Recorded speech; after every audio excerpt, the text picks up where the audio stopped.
The laundry steam burned Hannah's hands raw every single day, but it was the hopelessness that truly scalded her soul as she stood in the sweltering heat of Challies, Idaho, watching another summer fade into memory through the small window of Morrison's laundry and dry goods. The year was 1883, and Hannah Edwards had been working at the laundry since she turned 16, now 22 and feeling ancient beyond her years. The rough lye soap had cracked her once soft hands into something that resembled the bark of the cottonwood trees lining the Salmon River. Every morning before dawn, she lit the fires beneath the massive copper kettles, heated water until it bubbled and hissed, and scrubbed the clothes of miners, ranchers, and the few respectable families who could afford such luxuries in this rough mountain town. Mrs. Morrison was a severe woman with a permanently pinched expression, as though she had been sucking on a lemon for the past decade. She paid Hannah $4 a week, barely enough to cover the rent on the tiny room Hannah shared with two other working girls above the general store. The dream of escape seemed as distant as the ocean Hannah had never seen, despite reading about it in the tattered dime novels she borrowed from the lending library. "Those shirts won't wash themselves, girl," Mrs. Morrison snapped, her voice cutting through Hannah's reverie. "The Jensen Ranch sent in a whole load this morning, and they expect it back by Saturday." Hannah nodded without speaking, knowing that any response would only earn her more sharp words. She plunged her arms back into the scalding water, feeling the familiar sting as she scrubbed at the stubborn dirt and sweat stains that seemed permanently embedded in the fabric. This was her life, day after endless day, with no horizon in sight. The bell above the door jangled around midday, announcing a customer. Hannah barely looked up, focused on wringing out a particularly heavy wool shirt. She heard boots on the wooden floor, the confident stride of someone accustomed to wide open spaces rather than cramped town buildings.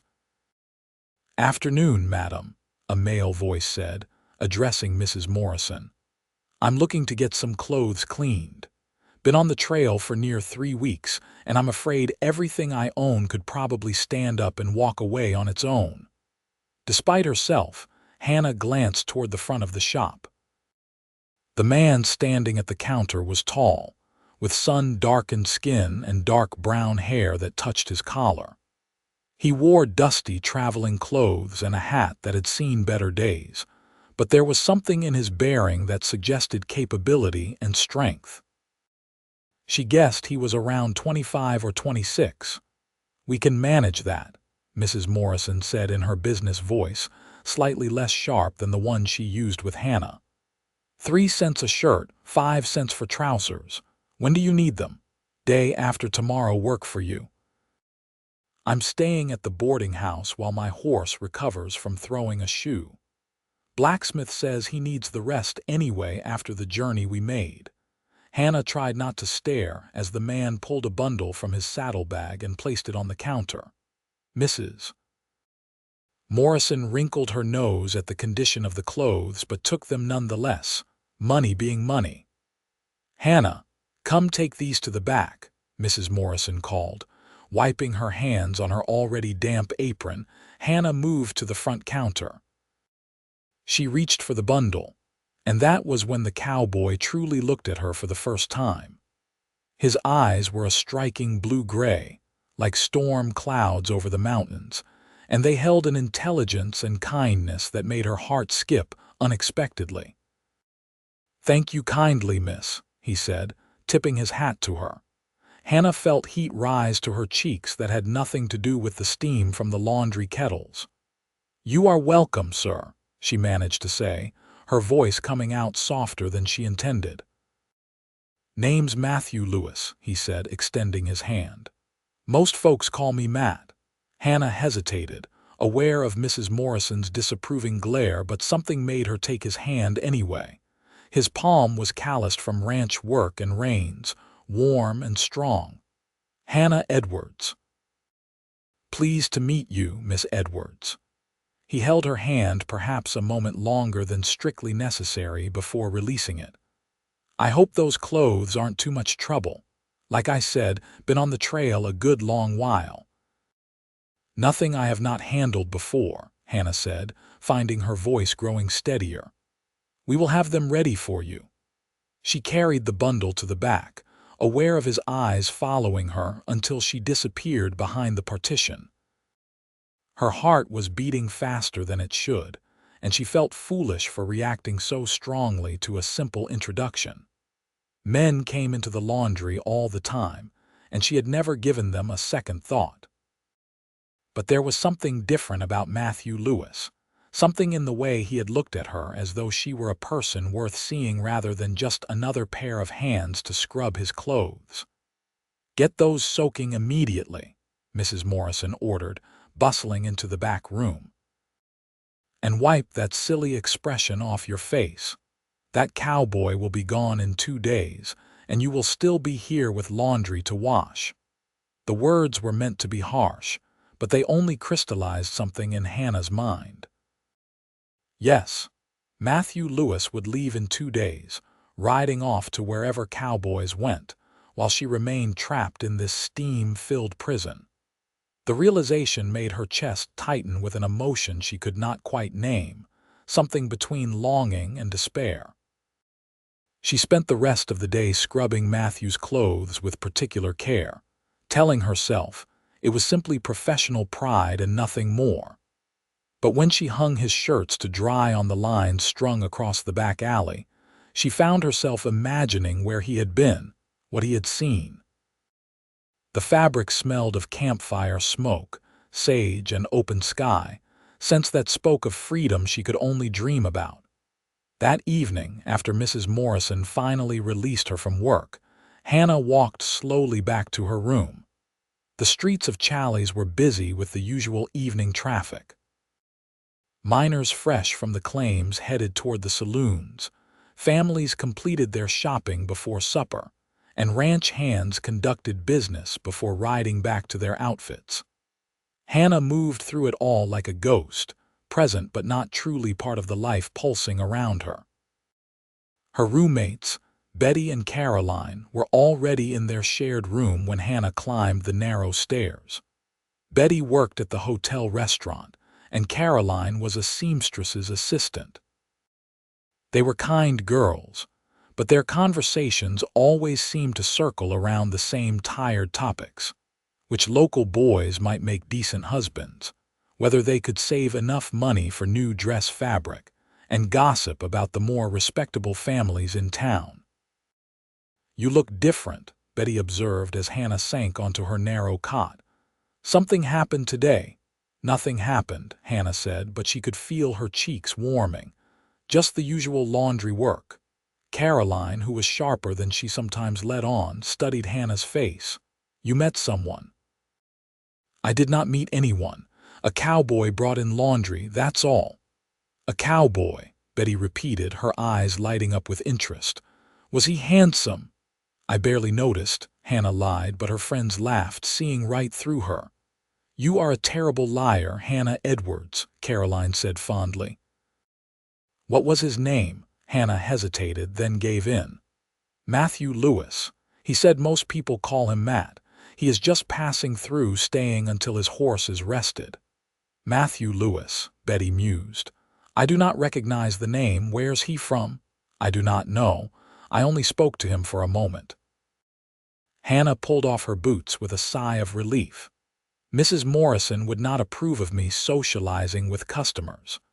"Mrs. Morrison would not approve of you breathing if she did not need you to wash her precious laundry," Caroline said tartly. "You work too hard for that woman, Hannah. You should find a husband and get out of there." It was an old argument, one Hannah no longer had the energy to engage with. Caroline and Betty genuinely believed that marriage was the answer to every problem, the escape route from poverty and hard labor. But Hannah had seen too many young women marry in desperation, only to find themselves trapped in a different kind of prison, one with more work and even less freedom. She lay awake that night, listening to the familiar sounds of the town settling into darkness. Through the thin walls, she could hear the tinny piano from the saloon down the street, the occasional shout or laugh, the bark of a dog. And she thought about Matthew Lewis with his storm cloud eyes and his clothes that smelled of freedom. The next morning began like every other. Hannah arrived at the laundry before dawn, lit the fires, hauled water from the pump in the alley, and began the endless cycle of washing, rinsing, wringing, and hanging. Mrs. Morrison arrived an hour later, inspecting Hannah's work with her usual critical eye, before settling at the front counter to manage the accounts. Hannah was elbow-deep in a tub of soapy water when the bell over the door rang again.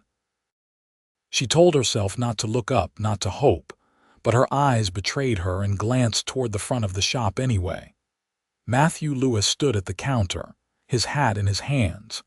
He wore different clothes today, slightly less dusty, and his hair looked damp as though he had recently bathed. "Morning, madam," he said to Mrs. Morrison. "I know I said day after tomorrow, but I was wondering if you might have one of my shirts ready. Turns out I have less clean clothes than I thought." "We can manage one shirt," Mrs. Morrison said grudgingly. "Hannah, bring Mr. Lewis one of his shirts from the drying line." Hannah's hands trembled slightly as she unpegged one of Matthew's blue work shirts from the line. She had ironed it just that morning, taking extra care with the collar and cuffs.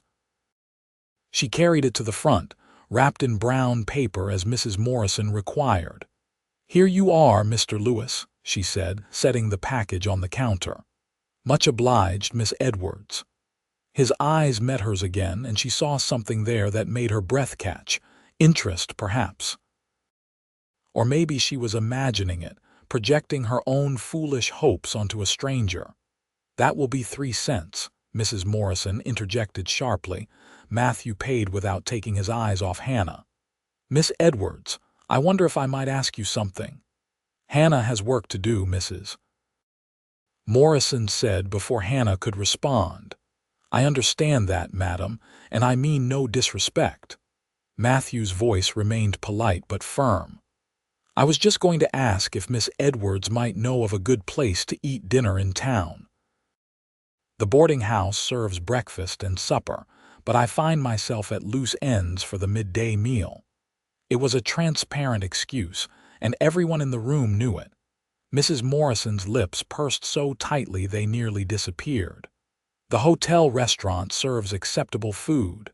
"I am sure it does."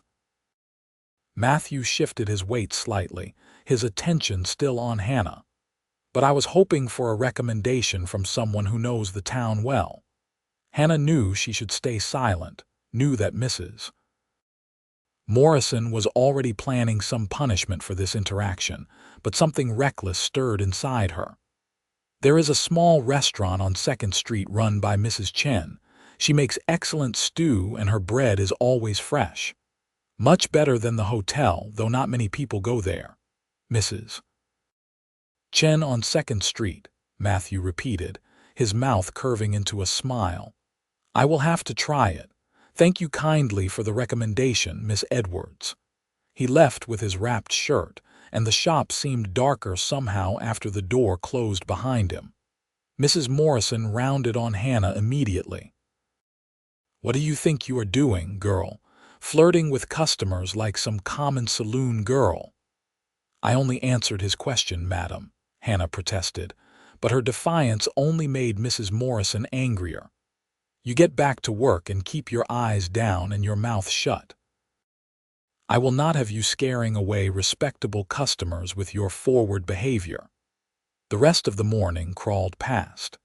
Hannah scrubbed clothes until her hands burned, trying not to think about Matthew Lewis, or the way his smile had made her feel like she might actually be someone worth noticing. But as midday approached, she found her eyes drifting to the small window that faced 2nd Street. From this angle, she could just see the corner of Mrs. Chen's restaurant, its faded sign swinging slightly in the mountain breeze. And then she saw him. Matthew Lewis, walking down 2nd Street with that confident stride, headed directly toward the restaurant she had recommended. Her heart leaped foolishly in her chest. 10 minutes later, the back door of the laundry opened. Mrs. Chen herself stood there, her weathered face creasing into a smile. "Hannah, dear, I brought you something." This was not entirely unusual. Mrs. Chen sometimes brought Hannah leftover bread or a bowl of soup, knowing how little the laundry paid and how hard Hannah worked. But today, she carried a covered basket that smelled absolutely wonderful. "Mrs. Chen, you should not have," Hannah protested, even as her stomach growled. "A young man came to my restaurant," Mrs. Chen said, her eyes twinkling. "Very handsome cowboy. He ordered 2 meals of my best stew and asked me to bring one to you. Said you had recommended my cooking and he thought you might like to try it yourself." Hannah's face flamed. "Oh, I could not possibly accept. Nonsense. The food is paid for. You will insult both me and the young man if you refuse." Mrs. Chen set the basket on the work table. "He seems like a good man, Hannah. Kind eyes." Before Hannah could respond, Mrs. Chen had disappeared back out the door. Hannah stood staring at the basket, her heart pounding. Through the partition, she could hear Mrs. Morrison with a customer and knew she had perhaps 5 minutes before she would be noticed. She lifted the cloth covering the basket. Inside was a bowl of Mrs. Chen's famous beef stew, rich with vegetables and herbs, a thick slice of fresh bread, and an apple. Tucked beside the bowl was a folded piece of paper. Hannah's hands shook as she opened the note. The handwriting was rough but legible. "Thank you for the recommendation. The food is as wonderful as you promised. If you get a break this afternoon, I will be sitting outside the restaurant. Would be pleased to have your company. ML." She read the note 3 times, hardly believing what it said. A man she barely knew, a cowboy just passing through, wanted her company. Not her labor, not her service, but simply her presence. The idea was so foreign, so entirely outside her daily experience that she could not quite process it. "Hannah, what are you doing back there?" Mrs. Morrison's voice cut through her thoughts. Quickly, Hannah folded the note and tucked it into her apron pocket. "Just eating a quick bite, madam. Mrs. Chen brought me some leftover bread." "Well, hurry up about it. We have the Henderson order to finish before 3 o'clock.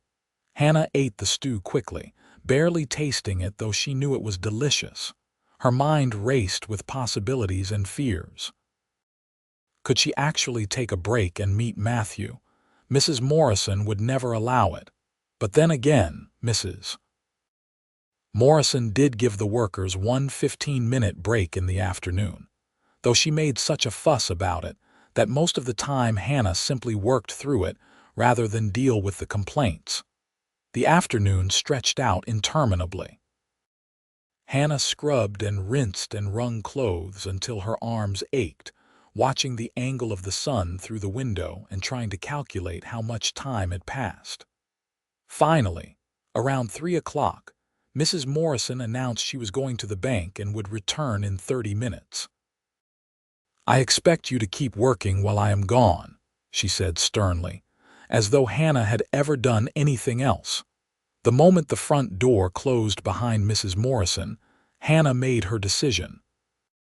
It was reckless and foolish and completely unlike her, but she dried her hands, removed her soaked apron, and slipped out the back door into the alley. Her heart hammered as she hurried down 2nd Street. What if he was no longer there? What if she had misunderstood? What if someone saw her and reported back to Mrs. Morrison? But her feet kept moving anyway, drawn forward by something stronger than fear. Matthew Lewis sat on a bench outside Mrs. Chen's restaurant, his long legs stretched out before him, his face turned toward the afternoon sun. When he saw Hannah approaching, he stood immediately, his face breaking into a genuine smile that made him even more handsome than she remembered. "Miss Edwards, I am so glad you came. I was not sure you could get away." "I only have a few minutes," Hannah said breathlessly. "Mrs. Morrison went to the bank, but she will return soon." "Then I will not waste a moment of your time." He gestured to the bench, and they sat together, a respectable distance between them but close enough that Hannah could feel the warmth of his presence. "I wanted to thank you properly for the recommendation. That was the best meal I have had in months." "Mrs. Chen is an excellent cook," Hannah said, trying to calm her racing heart. "Most people in town do not eat at her restaurant because she is Chinese, but they are missing out. Their loss is my gain." Matthew turned slightly to face her. "May I be honest with you, Miss Edwards? Please call me Hannah." "Hannah, then, and you should call me Matt." He paused, seeming to choose his words carefully. "I have been traveling for a long time, seen a lot of towns and met a lot of people. But when I walked into that laundry yesterday and saw you, something just stopped. I cannot explain it any better than that." "I know it sounds foolish. It does not sound foolish," Hannah interrupted, her voice barely above a whisper. "I felt it too." The admission hung in the air between them, honest and vulnerable. Matthew's face softened with relief and something deeper, something that made Hannah's chest tighten with hope. "Tell me about yourself," he said. "Where are you from? How did you end up in Challies?" So Hannah told him, the words spilling out faster than she intended. She told him about growing up in a small farming town in Iowa, about her parents dying within 6 months of each other when she was 15, leaving her orphaned with no money and no prospects. About the distant aunt who had grudgingly taken her in for a year, before declaring that Hannah needed to make her own way in the world. About seeing an advertisement for workers in Idaho's mining towns and traveling west with nothing but a carpet bag and determination. "I thought the West would be different," she admitted. "I thought there would be opportunities here, chances for a different kind of life. But I have been working at that laundry for 6 years, and I am no closer to anything resembling freedom than I was when I arrived." "What would freedom look like to you?" Matthew asked gently. Hannah had never articulated it before, but with Matthew's steady gaze on her, the words came easily. "Space, sky, the ability to go where I want when I want, work that matters, that is mine, that I choose." She laughed self-consciously. "I know it sounds impossible." "It does not sound impossible at all," Matthew said firmly. "It sounds like what every person deserves." "And what about you?" Hannah asked, desperate to shift the focus from her own impossible dreams. "Where are you from? Where are you going?" Matthew leaned back against the bench, his eyes distant. "I grew up on a ranch in Wyoming, north of Cheyenne. My father raised cattle, and I learned everything about ranching from him and my older brothers. But when my father died 3 years ago, my oldest brother inherited everything. That is how it works. The oldest son gets the land. The rest of us have to make our own way." "That hardly seems fair," Hannah said. "Fair or not, it is how things are. So I have been working as a hired hand, moving from ranch to ranch, saving every penny I could. I am good at what I do, Hannah. I know cattle, I know horses, and I know land. And I have been looking for the right place to start my own outfit, something small at first, but mine." "Have you found it?" His expression grew thoughtful. "Maybe. There is a valley about 20 miles south of here near Clayton. Saw it when I was riding through a few months back. Beautiful grazing land, water from the mountains, good protection from the worst weather. There is a small ranch there now, but the owner is getting old, no sons to take over. I heard in town that he might be willing to sell." Hannah heard the longing in his voice, the same yearning for something more that she carried in her own heart. "That sounds wonderful, Matt. It could be. If I can scrape together enough money for a down payment, if the old rancher will give me a fair price, if 100 other things go right." He turned to look at her again. I am telling you this because I want you to know that I am not just drifting. I have plans, ambitions. I want to build something real. Why are you telling me this? Hannah asked, though part of her already knew the answer, could feel it in the air between them. Because in the 24 hours since I walked into that laundry, I have not been able to stop thinking about you, Matthew said simply.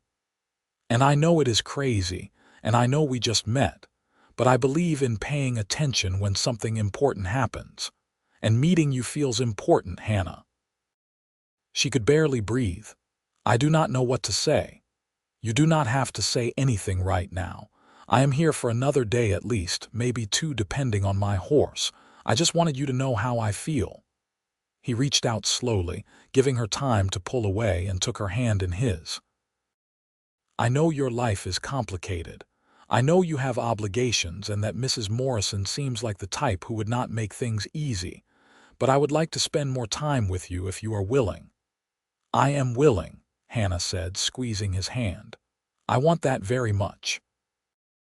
They sat together for another few precious minutes, talking about everything and nothing. Matthew told her about the places he had been, describing mountain valleys and wide prairie lands with such vivid detail that Hannah could almost see them. She told him about the books she read, her secret passion for stories about far-off places and adventures she would never have. You should have those adventures, Matthew said with conviction. You should see all of it. Maybe someday, Hannah said, though she did not really believe it. Too soon, she had to return to the laundry before Mrs. Morrison came back. Matthew walked with her as far as the corner, reluctant to let her go. Can I see you tonight? He asked. After you finish work. I finish at 7, but I am always exhausted and hardly fit for company, Hannah warned. I do not care about that. There is a nice spot down by the river, quiet and respectable. We could just talk. Hannah knew she should say no, knew that encouraging this connection would only make it harder when he inevitably left. But the thought of another evening spent in her cramped room, listening to Betty and Caroline's idle chatter, felt suddenly unbearable. By the big cottonwood tree near the bridge, she said. I will be there at 7:30. His answering smile made her heart soar. I will be waiting. Hannah practically floated back to the laundry, slipping in through the back door just moments before Mrs. Morrison returned from the bank. If her employer noticed that Hannah seemed distracted for the rest of the afternoon, she said nothing, too focused on her ledgers and accounts. That evening, Hannah rushed through her closing duties, cleaned herself up as best she could in the small washroom, and changed into her one good dress, a simple green cotton frock that brought out the color of her eyes. Betty and Caroline watched with knowing smiles but mercifully did not tease. Be careful, Caroline said as Hannah headed for the door. He may seem nice, but he is still a stranger. I will be careful, Hannah promised, though she felt no fear. Whatever else Matthew Lewis might be, she was certain he was not dangerous. The evening air was cool and sweet after the oppressive heat of the laundry. Hannah walked quickly through town, aware of curious glances from people who were not accustomed to seeing her out and about in the evenings. But she held her head high, refusing to feel ashamed for wanting something more than endless drudgery. Matthew was waiting by the cottonwood tree as promised, leaning against the trunk with his hat pulled low. When he saw her, he straightened immediately, his face lighting up in a way that made her feel beautiful despite her work-worn hands and simple dress. You look lovely, he said, offering her his arm. They walked along the river path, talking easily as though they had known each other for years, rather than barely a day. Matthew told her more about his plans for the ranch, his voice animated as he described the kind of herd he wanted to build, the way he would manage the land to keep it healthy for generations. I do not want to be one of those ranchers who strips everything from the earth and moves on, he explained. I want to build something that lasts, something that is part of the land rather than just taking from it. That sounds like a good way to live, Hannah said softly. They found a smooth stretch of riverbank and sat on the grass, watching the water flow past in the gathering dusk. Matthew asked about her dreams, really listening to her answers in a way no one ever had before. I used to think I wanted to see cities, Hannah admitted. San Francisco or Denver, places with theaters and museums and all the culture the dime novels talk about. But lately, I think what I really want is just peace. A place where I can rest without feeling guilty for not working. Room to breathe. That does not sound like too much to ask, Matthew said. Maybe not for some people. But for someone like me, with no money and no family and no prospects, it might as well be the moon. Matthew was quiet for a moment, then said carefully, "What if it did not have to be impossible? What if there was a way?" Hannah's heart skipped. "What do you mean?" "I mean that I know we just met, and I know this is probably crazy, but Hannah, I have never felt about anyone the way I feel about you. You are smart and strong, and you see the world in a way that makes sense to me." He turned to face her fully. "What if you did not have to go back to that laundry? What if you could have the space and peace you want?" "Matt, I do not understand what you are asking."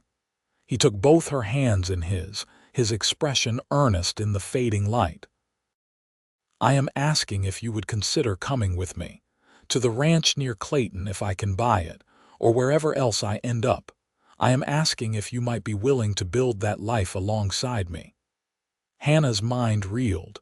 "You are asking me to leave with you, just like that? I know it is sudden. I know you probably think I am insane, but sometimes you just know, Hannah. And I know that you are someone special, someone I do not want to lose."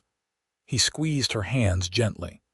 "I am not asking you to marry me right this second, though I would be honored if you eventually wanted that. I am just asking you to take a chance.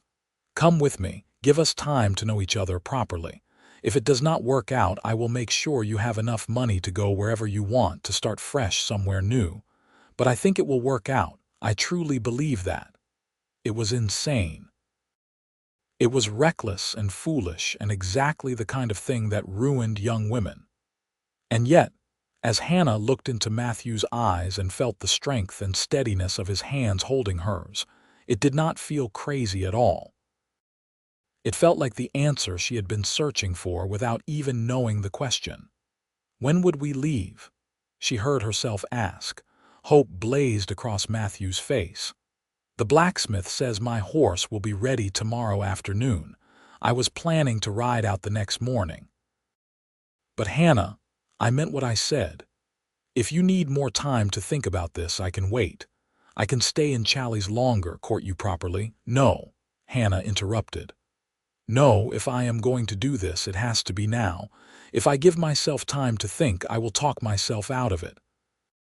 I will convince myself all the reasons why it is impossible and foolish and wrong." She took a deep breath. "Yes, yes, I will come with you."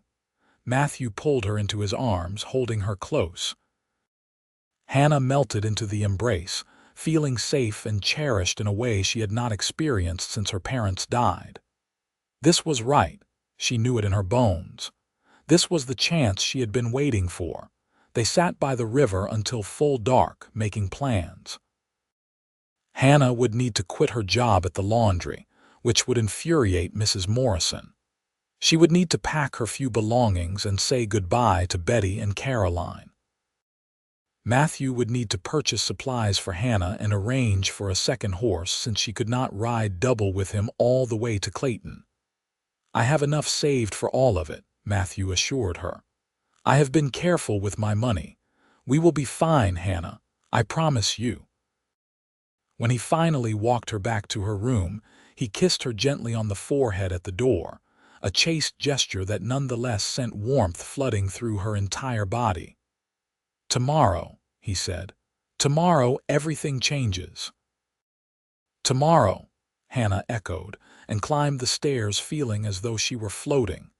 Betty and Caroline were still awake, and they gasped when Hannah told them what she planned to do. Caroline was skeptical, warning Hannah about the dangers of trusting a man she barely knew. But Betty, ever the romantic, clutched Hannah's hands and declared it the most wonderful thing she had ever heard. "You are so brave," Betty said. "I wish I had your courage." "I am not brave," Hannah protested. "I am terrified." "Sometimes being brave means being terrified and doing the thing anyway," Betty said wisely. Hannah barely slept that night, her mind racing with possibilities and fears. What if Matthew changed his mind? What if Mrs. Morrison refused to let her leave? What if they got to Clayton and discovered the ranch was not for sale after all? The what-ifs piled up like storm clouds, threatening to overwhelm her newfound resolve. But when morning came and she walked to the laundry for what she hoped would be the last time, her determination held firm. She worked through the morning routine, building up her courage. Finally, when Mrs. Morrison arrived and began her usual inspection of the work, Hannah cleared her throat. "Mrs. Morrison, I need to speak with you." Her employer looked up sharply. If this is about wanting higher wages again, the answer is still no. "It is not about wages. I am giving notice. I will be leaving your employment." Mrs. Morrison's face went through several complicated expressions, landing on outrage. "Leaving? You cannot just leave. I need you here." "Who will do the washing? I am sorry for the inconvenience, but I have made other arrangements for my future." "Other arrangements? What other arrangements could you possibly have?" Mrs. Morrison's eyes narrowed suspiciously. "This is about that cowboy, is it not? The one who was making eyes at you. I knew he was trouble." "Matthew is not trouble. He has offered me an opportunity for a better life, and I am taking it." "You foolish, stupid girl," Mrs. Morrison hissed. "You think some drifting cowboy is going to give you a better life? He will use you up and abandon you in some strange town with nothing. Then where will you be? You will come crawling back here, and I will not take you back." The words stung, hitting all of Hannah's secret fears, but she stood her ground. "Perhaps you are right. Perhaps this is a terrible mistake. But at least it will be my mistake, my choice. I have been here for 6 years, Mrs. Morrison, and you have never once treated me with kindness or respect. You have paid me barely enough to survive and worked me until I could hardly stand. I do not owe you anything more." "You owe me 2 weeks' notice," Mrs. Morrison snapped. "That is customary." "Then keep what wages you owe me as compensation. I am leaving today." With that, Hannah untied her apron and placed it on the counter. Her hands were shaking, but she kept her head high. She walked out of the laundry without looking back, hearing Mrs. Morrison's angry voice calling after her. The morning air had never tasted so sweet. Hannah felt giddy with her own daring, though the reality of what she had just done was starting to sink in. She had no job now, no income. If Matthew did change his mind, she would be in serious trouble. But Matthew did not change his mind. She found him at the livery stable, where he was checking over his horse and negotiating the rental of a gentle mare for Hannah to ride. When he saw her, his face split into a joyful grin. "You did it," he said. "You actually did it." "I did," Hannah confirmed, and suddenly she was laughing, all the tension and fear spilling out in waves of relieved mirth. "I told Mrs. Morrison exactly what I thought of her and walked out." Matthew swept her up in a hug, spinning her around. "I am so proud of you. I know that took courage." They spent the rest of the day preparing for the journey. Matthew bought supplies at the general store while Hannah packed her meager belongings and said goodbye to Betty and Caroline. The other girls cried and made Hannah promise to write once she was settled. "I still think you are insane," Caroline said through her tears, "but I also think you are the bravest person I know." "Be happy," Betty whispered. "You deserve to be happy." By late afternoon, everything was ready. Hannah had changed into a practical split riding skirt that Caroline had hemmed quickly from an old dress. Matthew loaded their supplies onto the packhorse and helped Hannah mount the rented mare. She was not an experienced rider, but the horse was calm and patient. "Ready?" Matthew asked, swinging into his own saddle. Hannah took one last look at Challies, at the dusty street and rough buildings that had been her entire world for 6 years. Then she looked at Matthew, at the open road beyond him, at the vast blue sky above, and felt her heart expand with possibility. "I am ready." They rode out of town in the golden light of late afternoon, leaving behind everything Hannah had known. She felt the curious stares of townspeople watching them go, but she did not care. Let them gossip and speculate. She was free. The ride to Clayton took 2 days. They traveled at an easy pace, mindful of Hannah's inexperience in the saddle and wanting to spare the horses in the summer heat. Matthew was a patient teacher, showing Hannah how to sit properly, how to communicate with her mount through gentle pressure of her legs and hands. They camped the first night in a meadow surrounded by pine trees, the air sweet with their scent. Matthew built a fire and cooked a simple dinner of beans and bacon, and they ate watching the stars emerge overhead. Hannah had seen stars before, of course, but never like this, never with such clarity and abundance. They seemed close enough to touch. "This is what you wanted, is it not?" Matthew asked softly. "Space and sky." "Yes," Hannah breathed. "This is exactly what I wanted." That night, they slept on opposite sides of the fire, maintaining propriety even though they were miles from any other soul. But Hannah lay awake for a long time, listening to the night sounds and marveling at how much her life had changed in just 3 days. The second day brought them into the valley Matthew had described. He was right. It was beautiful. Rolling grassland stretched between mountain ridges, a clear creek cutting through the center. Hannah could see cattle grazing in the distance, and beyond them, a small ranch house and barn. "That is the Montgomery place," Matthew said, pointing. "The old man's name is Robert Montgomery, known him by reputation for years. He ran a good operation in his day." They rode up to the ranch house slowly, giving the inhabitants time to see them coming. An elderly man emerged from the barn, leaning heavily on a cane. He was thin and weathered, but his eyes were sharp as he looked Matthew and Hannah over. "Help you folks," he called. "Mr. Montgomery.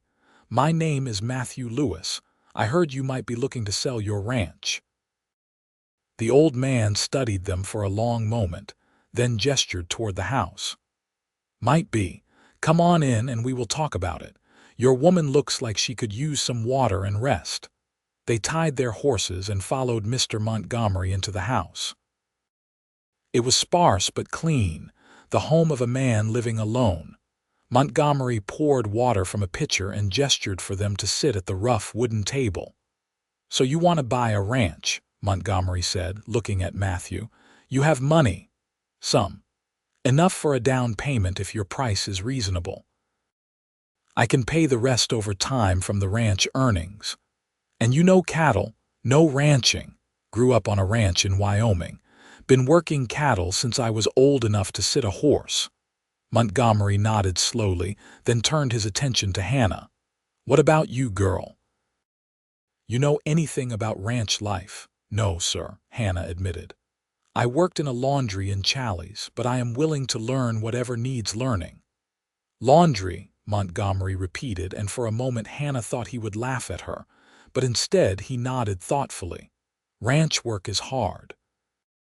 Harder than most anything else. You think you are up for it." "I know hard work, sir. I am not afraid of it." Something in her answer seemed to satisfy him. "I have been trying to sell this place for near a year now. Got no children, no one to leave it to. Wife died 5 years back. I am 73 years old and tired. Doctor says my heart is not what it used to be." He looked between Matthew and Hannah. "I will sell you this place for $800. That includes the house, barn, all the buildings, and 100 head of cattle currently on the range, plus 3 horses. Matthew's eyes widened. Sir, that is more than fair, but I only have $300 saved. I could not pay you the rest for several years. I do not need the money now. What would I do with it? Sit in some town boarding house counting my gold while my heart gives out? Montgomery shook his head. You pay me $200 now as a down payment to show you are serious. The other $100 you can keep for supplies and operating costs. Pay me $50 a year for the next 12 years. That is $600 total. I am old enough to know that land is worth more than money. Matthew looked stunned. Mr. Montgomery, I do not know what to say. That is incredibly generous. It is practical. I would rather see this place go to a young couple willing to work it than let it sit empty or sell to some cattle company that will strip it bare. He extended a weathered hand. Do we have a deal? Yes, sir, Matthew said, shaking his hand firmly. We absolutely have a deal. Good. I will stay on for a month, show you the property, introduce you to the cattle and the land. After that, I am moving to Boise to live with my late wife's sister. She has been after me for years. Montgomery stood slowly.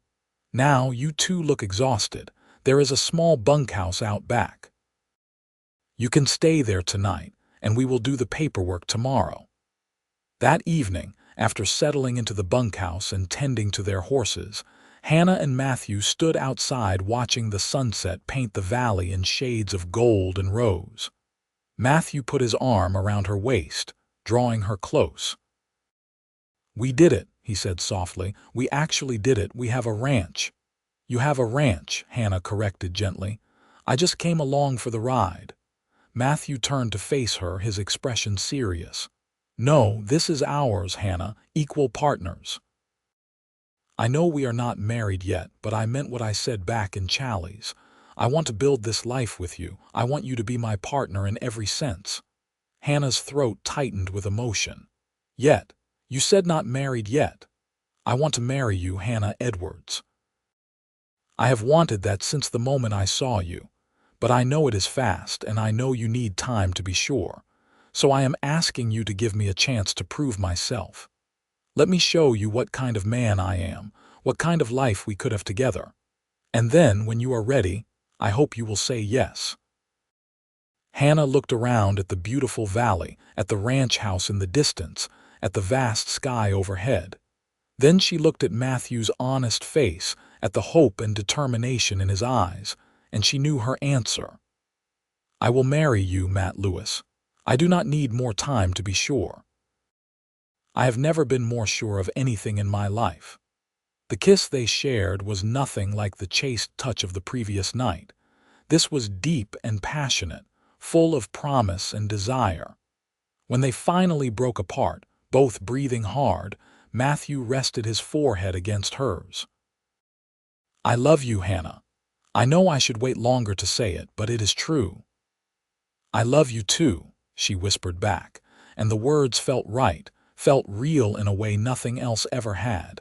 They were married 3 days later in Clayton by a traveling preacher who happened to be passing through. Mr. Montgomery stood as witness, along with the general store owner and his wife. Hannah wore a simple blue dress that the store owner's wife loaned her, and Matthew wore his Sunday best. It was not a grand ceremony, but it was perfect. That night, in the privacy of the small bunkhouse, Hannah and Matthew came together as husband and wife. Hannah had been nervous, knowing nothing of physical intimacy beyond the veiled warnings of her friends. But Matthew was gentle and patient, taking time to make sure she was comfortable and ready. The experience was strange and overwhelming and ultimately wonderful, a completion of the bond they had been forming since the moment they met. The next month passed in a blur of hard work and learning. Mr. Montgomery taught Matthew the specifics of the ranch, where water was most reliable in dry seasons, which parts of the range were best for different times of year, which cattle were the strongest breeding stock. Hannah learned, too, absorbing everything she could about ranch life. It was harder than she had imagined, and she had imagined it would be difficult. She learned to cook over a wood stove, to preserve food for winter, to tend the kitchen garden, to care for chickens and collect eggs. She learned to ride properly, how to handle a rifle for protection against predators, how to read weather signs in the sky. Her hands, already toughened from laundry work, developed new calluses from different labor.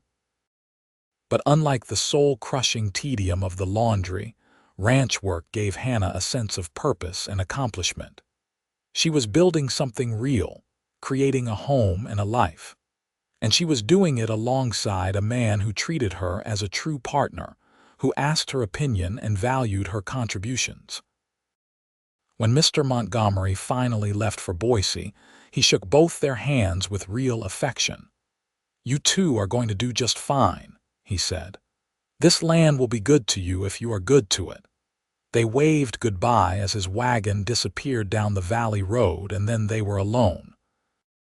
Alone together, with their ranch and their future stretching out before them. The first year was the hardest. They faced challenges neither had anticipated. A late spring snowstorm killed several calves. The creek ran low during a dry summer. Matthew broke his arm when a horse threw him, and Hannah had to manage much of the ranch work alone for 6 weeks while it healed. Money was tighter than they had hoped, and there were moments when they wondered if they would make it. But they did make it, through stubbornness and teamwork and love. They learned to work in harmony, anticipating each other's needs and supporting each other through difficulties. On the worst days, when everything seemed to go wrong, they would sit together on the porch in the evening and remind each other why they had chosen this life. By the end of their first year on the ranch, they were exhausted but triumphant. The cattle were healthy. The ranch was profitable enough to make their payment to Montgomery's account with money left over, and they had improved the property with repairs to the barn and fences. More importantly, their love had deepened from that initial spark into something solid and enduring. They knew each other now, had seen each other at their worst and best. Matthew had seen Hannah sick with fever, sweaty and exhausted from work, frustrated to tears over a task she could not master. Hannah had seen Matthew discouraged, injured, worried about money, angry at setbacks, and they loved each other all the more for it. One evening in late summer, as they sat on the porch watching fireflies dance in the gathering dusk, Hannah took Matthew's hand and placed it on her stomach. "I have been meaning to tell you something," she said softly. "We are going to have a baby." Matthew's eyes widened with shock that quickly transformed into pure joy. "A baby? Hannah, are you sure?" "I am sure. I felt the first movements last week. The baby should come in late winter, around February." Matthew pulled her into his arms, laughing and crying at the same time. "A baby? We are going to have a baby. I cannot believe it." "Are you happy?" Hannah asked, though she could see the answer on his face. "Happy does not even begin to cover it. Hannah, you have given me everything. A home, a purpose, and now a family. I love you so much." The pregnancy was not easy. Ranch work did not stop for morning sickness or fatigue, and Hannah pushed herself harder than she probably should have. But Matthew was attentive and protective, taking on extra work and insisting she rest more. They prepared the ranch house for their child, Matthew building a cradle from pine wood, and Hannah sewing tiny clothes from scraps of fabric. Their son was born on a cold February night with the help of a midwife from Clayton. It was a long and difficult labor, and there were moments when Matthew feared he might lose Hannah. But she was strong, tougher than either of them had known, and when the baby finally arrived screaming lustily, Hannah's exhausted smile made every moment of worry worth it. "What should we name him?" Matthew asked, holding his son with wonder-filled awe. "Thomas," Hannah said without hesitation. "After my father, Thomas Lewis."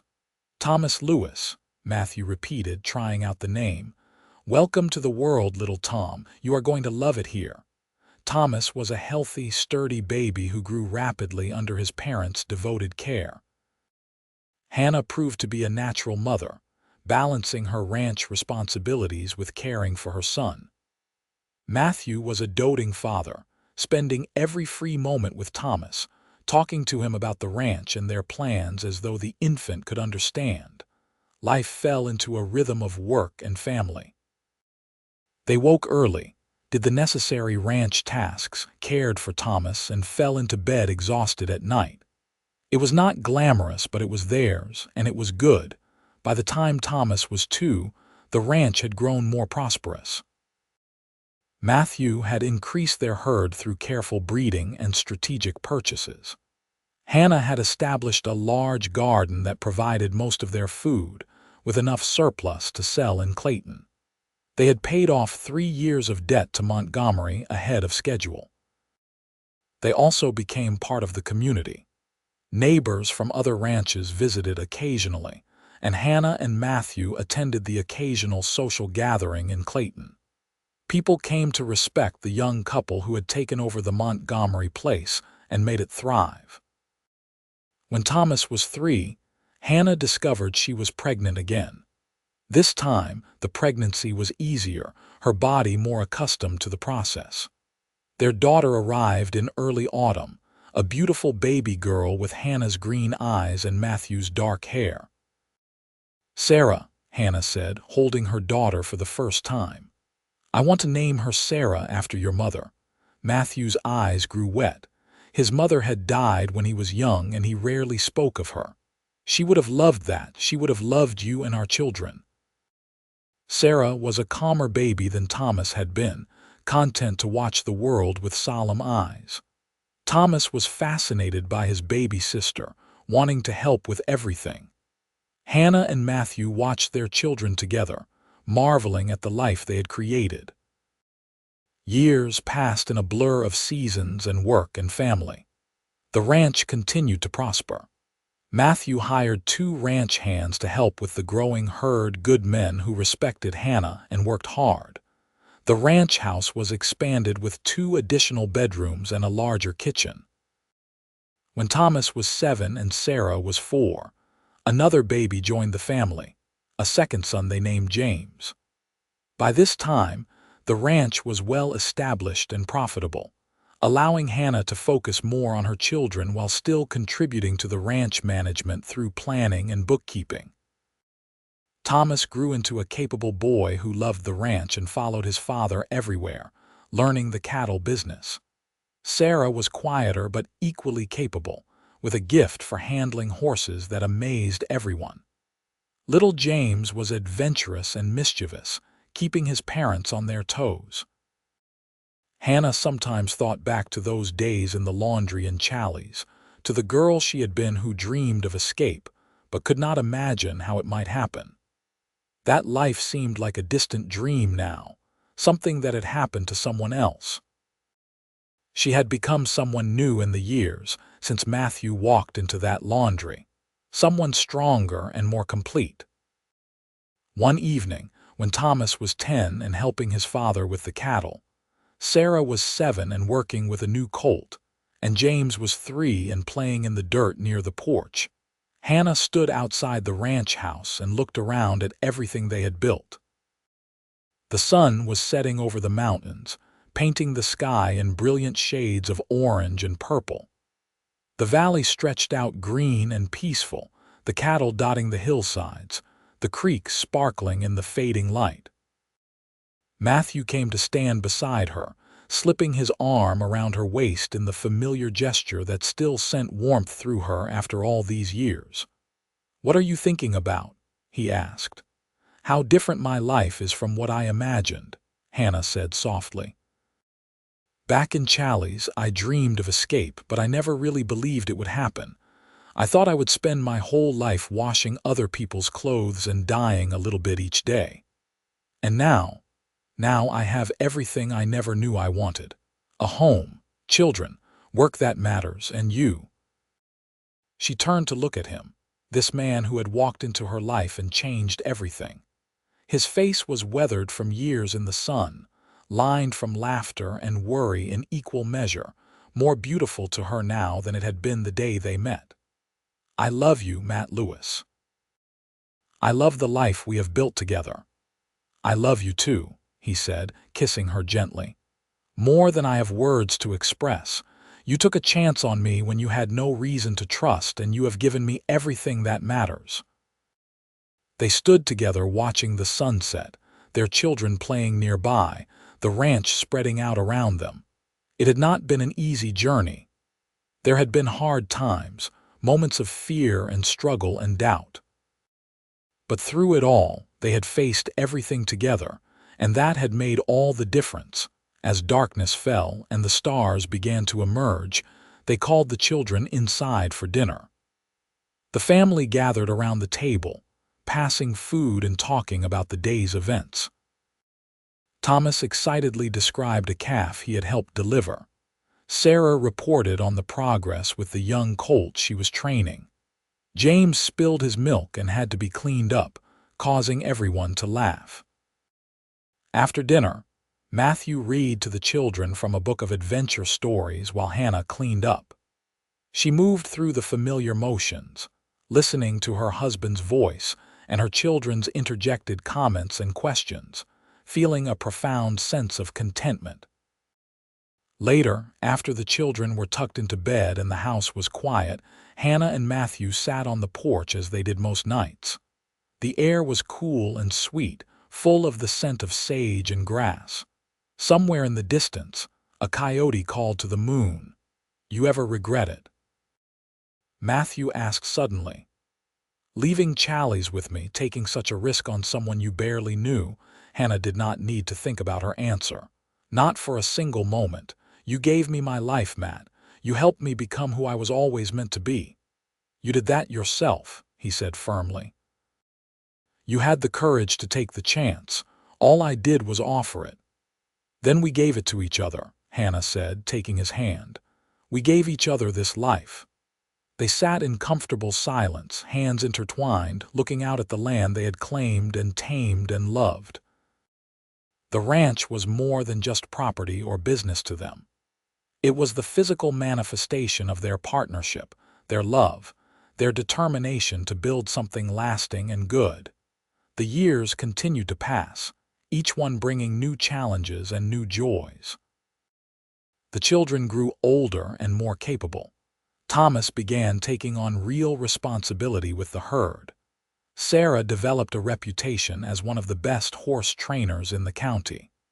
James showed a surprising aptitude for figures and helped his mother with the ranch accounting. Hannah and Matthew aged gracefully together, their hair graying and their faces lining, but their love remaining as strong as ever. They continued to work the ranch, though as the children took on more responsibility, they were able to spend more time simply enjoying what they had built. They also gave back to the community that had accepted them. When drought hit the region, they shared water access with neighboring ranchers who were struggling. When a wildfire threatened several small homesteads, Matthew organized firefighting efforts while Hannah coordinated food and supplies for the families who lost their homes. They became pillars of the community, respected and valued. One day, when Hannah was 45 and Matthew 48, they received a letter from Mr. Montgomery's executor. The old man had died peacefully in Boise, and his final will included a note for them. In it, he wrote that choosing to sell them the ranch had been one of the best decisions of his life, that seeing what they had accomplished with the land gave him more satisfaction than anything he had done in his own years of ranching. He forgave the remaining debt, Matthew said, reading the letter with tears in his eyes.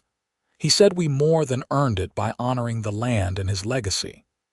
Hannah wept too, remembering the old man who had given them their chance. They held a small memorial service on the ranch, planting a tree in Montgomery's honor near the house. As Thomas approached his 20th birthday, he began courting a young woman from a neighboring ranch. Hannah watched her son fall in love and recognized the same wonder and certainty she had felt with Matthew all those years ago. When Thomas announced his engagement, she helped plan the wedding with joy, even as her heart ached a little to see her baby grown and starting his own life. The wedding was held at the ranch on a beautiful summer day. Friends and family gathered from all over the county. As Hannah watched Thomas and his bride exchange vows, Matthew took her hand. "Remember our wedding," he whispered. "Just us and Mr. Montgomery and two strangers from town," Hannah whispered back. "I wore a borrowed dress. You were the most beautiful thing I had ever seen. And I was so nervous I could barely speak. Best day of my life, up until all the days that came after." Hannah squeezed his hand, her heart full. Their son's wedding was elaborate compared to their own simple ceremony, but she did not envy it. She would not trade her memories for anything. Sarah announced her own engagement 2 years later to a horse breeder from Montana. James, surprising everyone, declared his intention to study law and moved to Boise for his education. Hannah and Matthew were proud of all their children, even as they adjusted to the ranch being quieter with fewer young people around. Thomas and his wife built a house on the northern section of the ranch and began raising their own family. Matthew officially made Thomas a partner in the ranch operation, beginning the process of transitioning leadership to the next generation. Hannah found new purpose in being a grandmother, delighting in her grandchildren the way she had in her own children. She taught her granddaughters to sew and cook and read, the same skills her own mother had taught her. She watched her grandsons learn ranching from Matthew and Thomas, the knowledge passing down through the generations. On their 25th anniversary, Matthew surprised Hannah with a gift. He had commissioned a portrait of their family painted from a photograph taken the previous year. In it, Hannah and Matthew stood at the center, surrounded by their 3 adult children, their spouses, and their grandchildren. Behind them, the ranch house and barn were visible, the mountains rising in the distance. "So we will always remember," Matthew said as Hannah gazed at the portrait with tears streaming down her face. "So our grandchildren and their grandchildren will know where they came from, what we built." "It is perfect," Hannah managed to say. "Everything is perfect." That night, lying in bed in the house they had shared for a quarter century, Hannah reflected on the extraordinary path her life had taken. From the orphaned girl scrubbing laundry in Challies to the matriarch of a thriving ranch family, the journey had been longer and more winding than she could have imagined. Do you ever think about what would have happened if you had not walked into that laundry that day? She asked Matthew in the darkness. "All the time," he admitted. "I think about how close I came to riding straight through Challies, how my horse throwing that shoe was the best thing that ever happened to me. I think about the 1,000 little coincidences that brought us together." "Fate," Hannah said softly. "Maybe. Or maybe just luck. Either way, I am grateful for every moment." They drifted off to sleep in each other's arms as they had for 25 years, secure in their love and their life together. More years passed, gentle and full. Matthew and Hannah gradually stepped back from the day-to-day ranch operations, trusting Thomas and his growing sons to handle most of the work. They spent their time on pursuits they had never had leisure for before. Matthew took up woodworking, creating furniture for his children and grandchildren. Hannah finally had time to read all the books she had always wanted to, building up a small library in their home. They also traveled, taking trips to places Hannah had only read about in her youth. They visited San Francisco and saw the ocean for the first time together. They traveled to Denver and attended theater performances. They went back to Wyoming so Matthew could show Hannah where he grew up, but they always returned to the ranch, to the valley that had become the center of their universe. No matter how beautiful other places were, nothing compared to the sight of their land spreading out before them as they came over the ridge on the road home. When Hannah was 62 and Matthew 65, they celebrated their 40th anniversary surrounded by an enormous extended family. All three of their children were there with their spouses and children.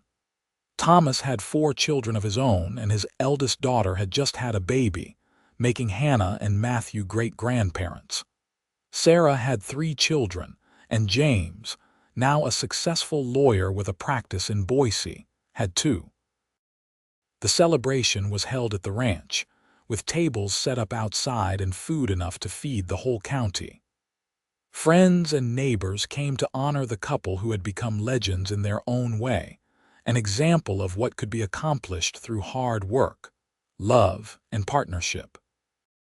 As the party wound down, and the sun set over the familiar mountains, Hannah and Matthew slipped away from the crowd to walk to their favorite spot, a small hill overlooking the entire valley. They stood together, his arm around her waist in that same gesture they had shared for 40 years, looking out at everything they had built. 40 years, Matthew said, his voice filled with wonder. 40 years, and I still feel like the luckiest man alive. We did well, did we not? Hannah said, her voice soft with emotion. That scared girl from the laundry and the drifting cowboy, we did something good with our lives. We did something extraordinary, Matthew corrected. And it started with you being brave enough to take a chance. Hannah thought back to that moment by the river in Challies when Matthew had asked her to leave with him. She had been terrified, standing on the edge of a precipice with no idea what lay beyond. But she had jumped anyway, trusting in a feeling and a hope and a man she barely knew. Best decision I ever made, she said, turning to look at her husband. His face was deeply lined now, his hair completely white, but his eyes still held that same steadiness and kindness that had captivated her 40 years ago. Loving you, building this life with you, it has been everything. And it is not over yet, Matthew said, kissing her gently. We still have time. More memories to make, more moments to share. They were right. They had several more good years together, watching their family continue to grow and thrive. The ranch prospered under Thomas's leadership, expanded and modernized while still maintaining the core values Matthew and Hannah had established. When Matthew died at 71, peacefully in his sleep, Hannah felt as though part of her soul had been torn away. They had been partners for so long that she hardly knew how to exist without him. But she was surrounded by the evidence of their love, by the children and grandchildren and great-grandchildren who carried forward their legacy. Hannah lived for another 6 years, remaining sharp and engaged until the end. She spent her final years writing down the story of her life, of the laundry girl and the cowboy who had built something lasting from nothing but hope and determination. She wanted her descendants to know where they came from, to understand the sacrifices and chances that had made their lives possible. She died on a spring morning at 77, surrounded by her children, at peace, and ready to join Matthew wherever he had gone. Her final words were about the ranch, about how beautiful the valley looked with wildflowers blooming across the hillsides. They buried her next to Matthew on the hill overlooking the valley, the spot where they had stood together so many times. The whole county turned out for the funeral, testament to the life she had lived and the respect she had earned. Years later, Hannah's great-great-grandchildren would read the story she had written, marveling at the courage of their ancestor who had walked away from everything she knew to chase a dream with a stranger. The ranch remained in the family, passed down through the generations, a lasting monument to what 2 people could build when they dared to take a chance on love. And sometimes, on quiet evenings when the light hit the valley just right, Workers on the ranch would swear they could see two figures standing on the hill overlooking it all, a man with his arm around a woman's waist, looking out at the land they loved, together for eternity as they had been in life. The story of Hannah Edwards and Matthew Lewis became local legend, told and retold to each new generation. It was a story about courage and love, about taking chances and building dreams. It was a story about two people who met by chance in a laundry in Challis, Idaho, in 1883, and created something that would last long after they were gone. The ranch still stands today, over a century later, still operated by descendants of that cowboy and that laundry girl. And on the wall of the main house hangs that portrait Matthew commissioned for their 25th anniversary, a reminder of where it all began and what can be accomplished when two hearts decide to take a chance on each other. Their story proved that sometimes the most extraordinary lives begin with the simplest moments: a cowboy walking into a laundry, a woman brave enough to dream of escape, and the courage to reach for something more. It was a love story worthy of the Wild West, and it was real and true and lasting. And that made it the greatest story of all.